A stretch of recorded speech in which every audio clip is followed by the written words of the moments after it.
नाही, ओबीसीच्या संदर्भातला तपास हा तीव्रतेनेच होणार आहे. आणि मध्यंतरी काही मराठा समाजाची मुलं आत्महत्या केल्याचे समोर आलं, त्याचा तपास काही झाला नाही. आणि जेवढी नावं आली त्या संदर्भातले सर्वांना मदत देण्याचं धोरण सरकारने स्वीकारलं. आता ह्यामधल्या आत्महत्या त्या काय चौकशी करत असतील तर सरकारचं स्वागत आहे. ओबीसीवरचं प्रेम या निमित्तानं ते दिसत आहे असा त्याचा अर्थ होतो. आम्ही अनेक मराठा दाखवून ओबीसीच्या तरुणांचा खून केला गेला हा गंभीर आरोप मी करतो आहे. ते पुढेही आलं, काही वृत्तपत्रातून आम्ही वाचलं. त्या संदर्भात ते प्रकरण पुढे गेलं नाही. आत्महत्येच्या संदर्भात, मराठा आरक्षणाच्या संदर्भात ओबीसी तरुण गेला त्यालाही मराठा दाखवलं. तर हे सगळ्या गोष्टी ज्या काही चालल्यात, पण यामध्ये गांभीर्य लक्षात घेतलं पाहिजेत की समाजामध्ये या आरक्षणाच्या संदर्भात काय वेदना आहेत, त्यांच्या नातेवाईकामध्ये काय वेदना आहेत, की या आरक्षणाच्या संदर्भामध्ये जे आरक्षण आता ओबीसीचं घालवू पाहतंय सरकार जरांगेंच्या माध्यमातून, तर मला हे वाटतं की यांच्यावर झालेल्या अन्यायाची परिसीमा आहे. म्हणून नातेवाईकांनी सुद्धा या संदर्भात त्यांची भूमिका ही तीव्रतेनं पुढे आली आहे असं त्याचा अर्थ होतो. शिवसेना धनुष्यबाण चिन्हाबाबत सुनावणी आहे, काय वाटतं? आता न्याय प्रविष्ट आहे, न्याय देवतेपुढे हा विषय आहे. संविधानावर विश्वास असणारी मंडळी आहेत तिथे, काही का असेना काही प्रमाणात आहेत. त्यामुळे संविधानावर आधारित हा निकाल उद्या येईल. कायद्याचं राज्य आहे, कोणीही कायदा मोडून कुठलाही निर्णय होऊ शकत नाही, घेऊ शकत नाही. अशा प्रकारची संधी आज चालून आली आहे आणि न्यायालयाकडून ती अपेक्षा आहे की उद्याच्या पिढीला हा निकाल हा नक्कीच एक दिशा देणारा निकाल असा असणार आहे की निर्णय हे कायद्याने आणि संविधानाने होतात हे दाखवण्याची संधी सर्वोच्च न्यायालयाला आहे उद्या, असं माझं मत आहे. अजित पवारांनी छगन भुजबळांसमोर नाराजी व्यक्त केली. काही विशिष्ट नेते जातीवर टोकाची भूमिका घेतात आणि त्यामुळं पक्षाची प्रतिमा संभ्रम निर्माण होते. आता तो त्यांचा प्रश्न आहे, कोणामुळं काय त्यांचं नुकसान होत आहे त्यांनी तो निर्णय घ्यायचा आहे. पण एक आहे की हे ज्या वेळेस जरांगे पाटील आले त्याच वेळेस जर अजितदादा म्हटले असते तर त्याला बॅलन्स आहे असं म्हणता आलं असतं, त्यांचं स्वागत आहे असंही म्हणता आलं असतं आम्हाला. छगन भुजबळ म्हटले की ओबीसी उमेदवार पाडून म्हणणाऱ्या विरोधात सगळे ओबीसी नेते एकत्र येऊन लढू. नाही, नक्कीच आता ती भूमिका आम्हाला जर उद्या स्वीकारावीच लागेल. शेवट आम्ही ज्या समाजाचं प्रतिनिधित्व करतो, ज्या समाजाने आम्हाला आमदार केलं आहे, लोकप्रतिनिधी केला आहे, त्या समाजासाठी लढणं, त्या समाजाच्या हक्कासाठी रस्त्यावर उतरणं हे आमचं कर्तव्य आहे. आणि ते जर कोणाला खपत नसेल तर त्यांची भूमिका त्यांनी मांडावी. पण एक नक्की की या संदर्भात आम्हाला जर आमच्यावर कोणी अन्याय करत असेल आणि बघ्याची भूमिका आम्ही घेऊ असं कोणाला वाटत असेल तर ते आम्ही घेणार नाही आणि आम्ही थांबणार नाही. हो, तुमच्या सभेसाठी कुठल्या ओबीसी नेत्यांना निमंत्रण असेल? तुम्ही छगन भुजबळांना बोलावलेलं आहे का? आणि ओबीसी म्हणून सगळे नेते तुमच्या व्यासपीठावर पाहायला? बघा, हा माझा काही मेळावा नाही. एकतर सर्वप्रथम सांगतो, सकल ओबीसी समाजाने आयोजित केलेला मेळावा आहे. त्यांची ती सगळी मंडळी आहे, मी त्यांच्याबरोबर आहे आणि ओबीसीचा कार्यकर्ता म्हणून मी सोबत आहे. माझ्या नेतृत्वात वगैरे हा मोर्चा असं काही कोणी गैरसमज घेऊन गेला असते तर मी तशीच पामलेट छापले असते. पण मी त्यामध्ये एक ओबीसीचा नेता म्हणून, कार्यकर्ता म्हणून मी लढतो आहे. सगळ्यांना आमंत्रण आहे, ज्यांना या ओबीसी मोर्चामध्ये यायचं आहे त्या ठिकाणी ते मोर्चात येतील आणि मोर्चात आपली भूमिका मांडतील. त्यासाठी आम्ही सगळ्यांसाठी या मोर्चात येणाऱ्यांचं आम्ही स्वागत करू. जरांगे पाटील यांनी राहुल गांधी यांना दिल्लीचा लाल्या असं उल्लेख केलेला आहे. त्याला तो लहान वयातला बाल्या आहे, त्यामुळं त्याला तसे शब्द समजतात आणि कळतात असाच त्याचा अर्थ होतो. जशी ज्याची बुद्धी तशी त्याची वृत्ती, त्या बुद्धीप्रमाणे ते बोलतात. तर ते बालिश बुद्धी असेल तर मग बाल्याला दुसरे शब्द कुठला सुचणार आहे असा त्याचा अर्थ. पंतप्रधान नरेंद्र मोदींचा आज मुंबई दौरा आहे, 2 दिवसाचा दौरा आहे. काय खात आहे, हात झटकून निघून जाण्याला अर्थ नाही. कारण महानगरपालिकेच्या निवडणुका आहेत म्हणून अपुरं असलेल्या टर्मिनसचं काम, अपुरं असलेल्या एअरपोर्टच्या उद्घाटनाचं काम आज मोदी साहेबांच्या हस्ते होत आहे. खरं तर ते टर्मिनल पुरं झालं नाही आणि रेग्युलर फ्लाईट ह्या डिसेंबरमध्ये सुरू होणार आहेत. डिसेंबरचे डेडलाईन आहे.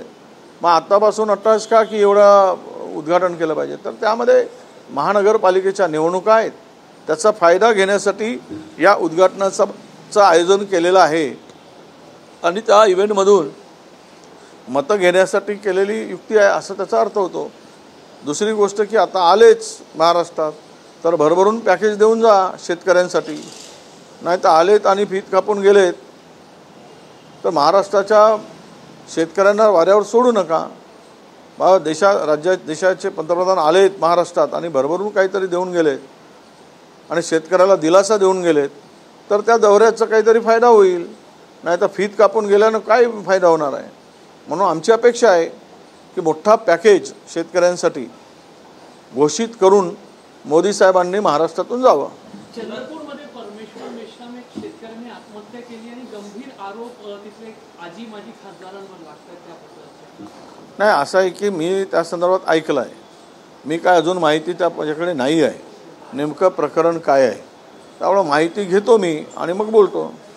मराठ्यांनी सावध होण्याची गरज आहे, जरांगे पाटील म्हटलेले आहे. उच्च शिक्षणात नोकऱ्या मिळवाव्या. नाही, मिळवलंच पाहिजे ना. प्रत्येक समाजाचा तो अधिकार आहे, तो मिळवलंच पाहिजे. जरांगे म्हणतायत ते बरोबर बोलत आहेत, पण ते यातूनच पाहिजे त्यातूनच पाहिजे नाही. तर तुम्ही स्वतःच्या वेगळं स्टेप घ्या, मागा आरक्षण सरकारला आणि त्यातून घ्या ना, सगळं घ्या. पण यातून घ्या त्यातून घ्या दुसऱ्याच्या ताटातलं उडवून घ्या ही भूमिका नको. ही आमची भूमिका आहे. आमच्या ताटातून तुम्ही घेऊ नका. तुमच्या ताटात पुन्हा पाहिजे ते पदार्थ वाढून घ्या, सरकारकडून मागून घ्या आणि पोट भरसपर्यंत जेवा. आमचं काही म्हणणं नाही. पण आमच्या गरीब समाजाच्या ताटातलं काढून त्यांना कुपोषित करू नका, त्यांना मारून टाकू नका, अशी आमची भूमिका आहे.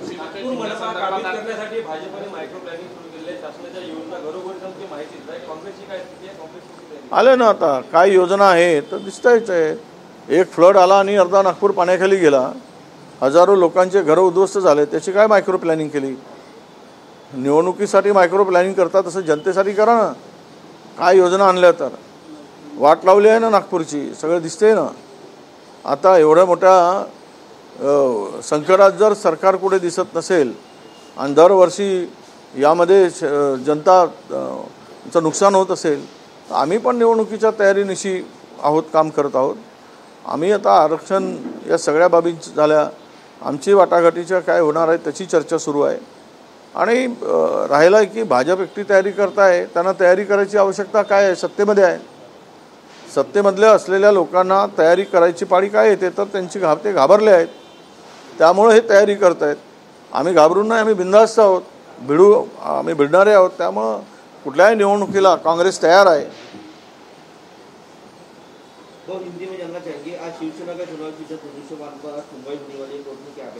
देखिए, ये संविधान का सम्मान होना चाहिए और डेमोक्रेसी का यहाँ जिंदा रहना चाहिए, डेमोक्रेसी मजबूत होनी चाहिए. अगर ये निकाल उस पर निर्भर करता है, ये देश किस दिशा में ले जाना है, ये देश को किस विचारों पर खड़ा करना है, कुछ भी कोई भी निर्णय ये कानून के दायरे में और संविधान के दायरे में होना चाहिए. हमारी न्यायालय से यही अपेक्षा है कि ये निर्णय ऐसा ही आएगा जो संविधान का सम्मान होगा और कानून का राज्य देश कानून पे चलता है, ये दिखाने का एक सुनहरा मौका इस माध्यम से जनता के सामने आएगा. तो हम लोग अपेक्षा यही करते हैं कि निर्णय न्यायोचित होगा और संविधान पर आधारित होगा. मध्य प्रदेश में जो कफ सिरप से बच्चों की मौतें हुई उसमें से कुछ बच्चे नागपुर में भी एडमिट है, लेकिन अभी तक मिलावटखोरों पर कार्रवाई की नहीं गई, उनको हिरासत में लिया नहीं गया. विपक्ष मांग कर रहा है कि बुलडोजर कार्रवाई की जाए. ऐसा है, सब चोर लुटेरे सब इकट्ठे होकर काम करेंगे तो लोगों से क्या लेना देना है. तुरंत कार्रवाई होने की आवश्यकता थी, 100% कार्रवाई होने की आवश्यकता थी. जिस तरह से पानी और जो केमिकल का मिलाप करके गंदा तरह से वो सिरप बनाया गया, वो उससे यही होता है कि लोगों से, बच्चों से जान के साथ में खेलने का ये कट था, ये पुनर्नियोजित कट था, ऐसा मैं मानता हूँ। और इतनी निग्लिजेंसी नहीं होती है पैसे कमाने में। किसी के साथ में जीवन के साथ में, जान के साथ में खिलवाड़ करने वालों को फांसी पर चढ़ाना चाहिए और ये जल्दी से जल्दी इनको ढूंढ निकाल कर सबको अभी तक अंदर डालने की, उनके ऊपर केसेस डालने की कार्रवाई शुरू होना चाहिए थी। तो ये लोग जो है अभी इतनी बड़ी घटना होने के बाद में अगर सीरियस नहीं है तो मुझे लगता है कि उनको बचाने की कोशिश क्या सरकार कर रही, क्यों कर रही? ये कोई सरकार के नज़दीकी है क्या जो बचाने की कोशिश करती है? हमेशा आज तक जितने हिंदुस्तान में हादसे हुए, सरकार के साइड में जो भी रहा उनके ऊपर कोई कार्रवाई नहीं हुई, उनको बचाने का काम हुआ। उल्टा सब चोरों को, डाकुओं को, लुटेरों को सबको इकट्ठा करके सत्ता में शामिल करने का काम किया गया।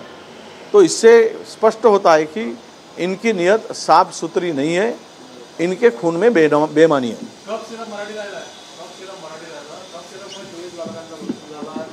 मध्य प्रदेशमधल्या काल जवळपास 14 मुलांचा नागपुरात मृत्यू झाला आहे। उपमुख्यमंत्री काल येऊन गेले, काँग्रेस पक्षाची भूमिका काय?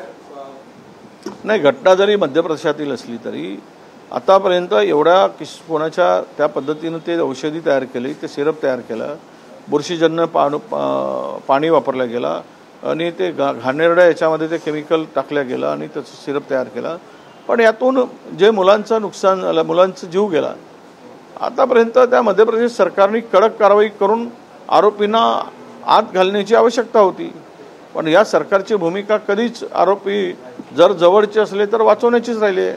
आतापर्यंतच्या 10-11 वर्षाच्या कालावधीमध्ये कुठलाही सरकारच्या बाजूचा आरोपी आत गेला नाही, हे दुर्दैवानं सांगावं लागेल। उलट सगळ्या लुटाऱ्यांना आपल्यासोबत घेऊन सरकार स्थापनेसाठी कसा फायदा करून घेता येईल हीच भूमिका राहिली। आता या कंपन्या कोणाच्या आहेत, काय आहेत, का कारवाई होत नाही, हा खरा प्रश्न येतो। याला वाचवण्याचा कोणाचा प्रयत्न आहे, कोणाच्या जवळच्या आहे? त्यामुळे सरकारने किमान लोकांच्या जीवाशी खेळू नये आणि त्वरित कारवाई केली पाहिजे, अशी आमची अपेक्षा आहे।